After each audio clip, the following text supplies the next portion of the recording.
ये कहानी है मिया नाम की एक प्रेग्नेंट लड़की की, जो एक कंटेनर में समुद्र के बीचों बीच फंस जाते हैं और दूर दूर तक उसकी मदद करने वाला कोई नहीं था। और इसी समय मिया की डिलीवरी भी हो जाती है। अब उसे अपनी बेटी के लिए सरवाइव करना होगा, लेकिन हर समय धीरे धीरे कंटेनर में पानी भरता रहा। अब मिया जिंदा बच पाएगा या नहीं, यही जानेंगे आज के एक्सप्लेनेशन में। तो दोस्तों, कहानी की शुरुआत में हमें स्पेन को दिखाया जाता है। यहाँ के सरकार के पास अब रिसोर्सेस खत्म होने लगे हैं और लोगों के खाने के लिए बस कुछ ही खाना बचा है।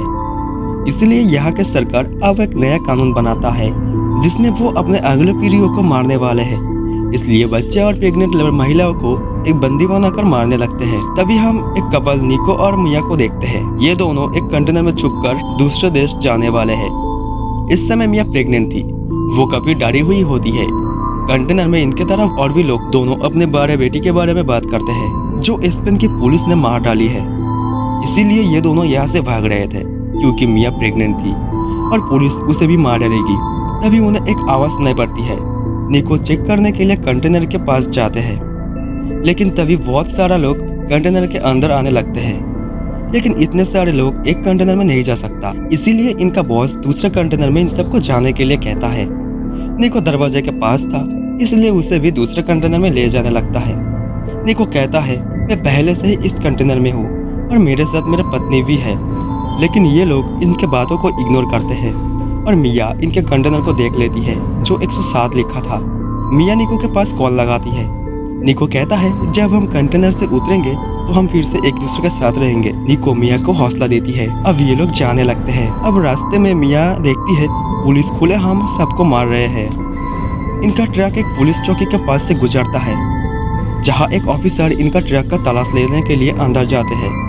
लेकिन सब लोग एक सीक्रेट जगह में छुप जाते हैं। ऑफिसर बाहर आकर अपने एक आदमी को कंटेनर के एक कोने पर गोली चलाने को कहता है, क्योंकि इसी सीक्रेट रूम के बारे में उन ऑफिसर को पता चल जाता है। ऑफिसर सबको बाहर आने के लिए कहता है, लेकिन कोई बाहर नहीं आता है। मिया डर के मारे एक बॉक्स के ऊपर छुप जाते हैं। ऑफिसर कहता है, मैं बाकी लोगों की तरह नहीं हूँ। सरकार ने हमें गोली चलाने को कहा है, लेकिन हम सबके मदद करने चाहते हैं। ये बात सुनकर एक लड़की दरवाजे को खोल देती है। तभी वो ऑफिसर उन्हें मार देती है और उन सबको भी। मगर मिया किसी तरह बच जाते हैं। वो काफी डर जाते हैं। कंटेनर को एक शिप पर लोड किया जाता है। मिया हस्बैंड के पास कॉल लगाती है, लेकिन कॉल नहीं लगती। अपने पर्स पर एक बैग को खोलती है और जरूरी सामान को अपने साथ ही रख लेती है। अब मिया थोड़ा आराम करता है। थोड़ी देर बाद वो कंटेनर अचानक से खूब हिलने लगता है, जिससे मिया जग जाती है। असल में यह शिप एक तूफान के लपेट में आ चुका है।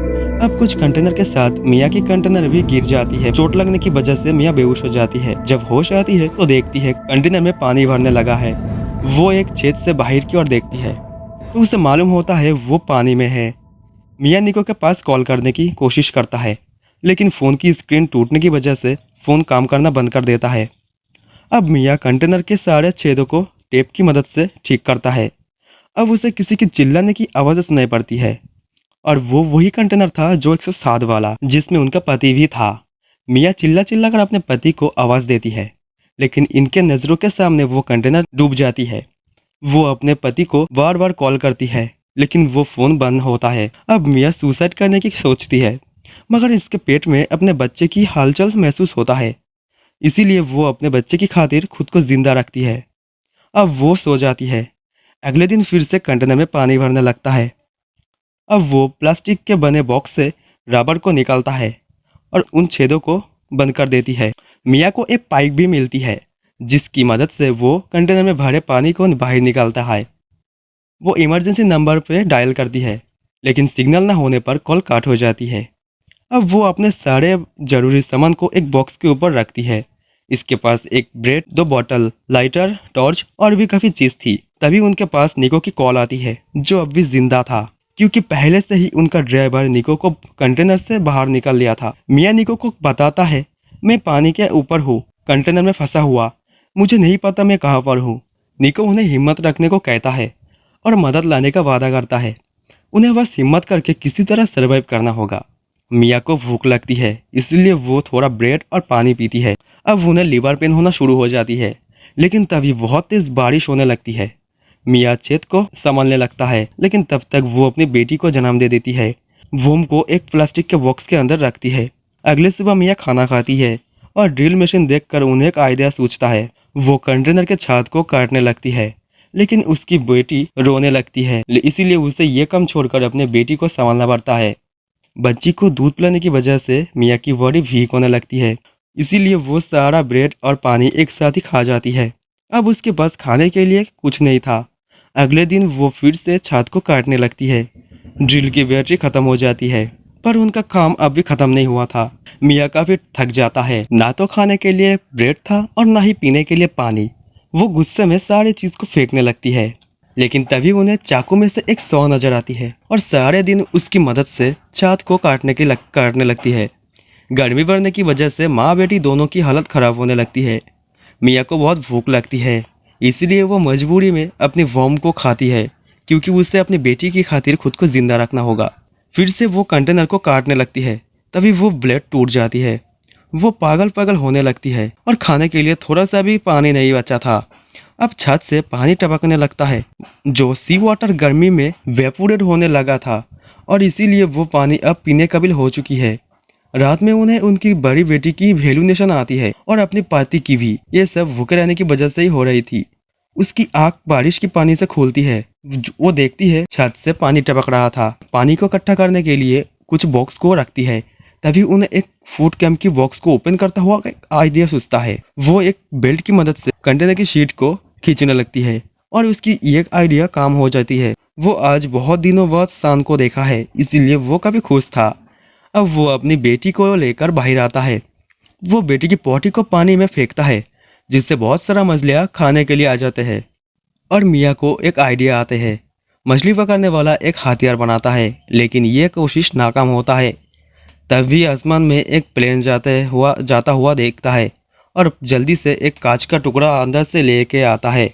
इस जल्दबाजी में उनका पैर में एक बड़ा सा काट लग जाता है। वो फिर भी हिम्मत करके कांच के टुकड़े से रिफ्लेक्ट करने की कोशिश करता है, लेकिन ये कोशिश नाकाम हो जाता है।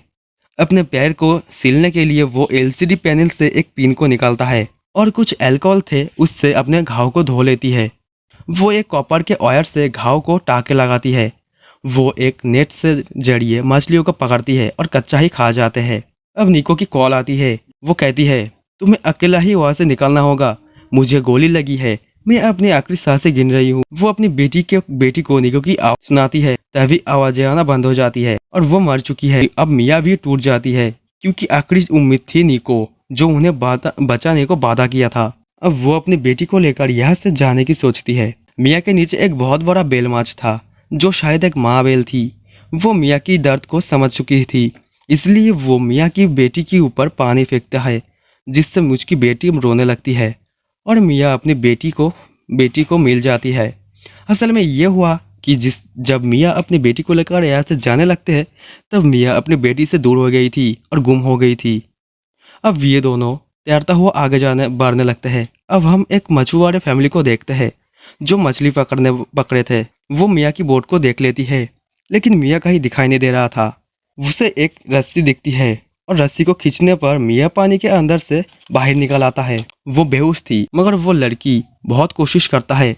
वो हार नहीं मानता और कोशिश करने के बाद मिया को होश आ जाती है। अब मिया और उसकी बेटी जिंदा बच जाती है। और यही थी आज की survival story. I hope guys ये स्टोरी आपको पसंद आई है। अगर स्टोरी आपको पसंद आती है और हमारे चैनल को सब्सक्राइब जरूर करें। Thanks for watching. Thank you. Bye bye.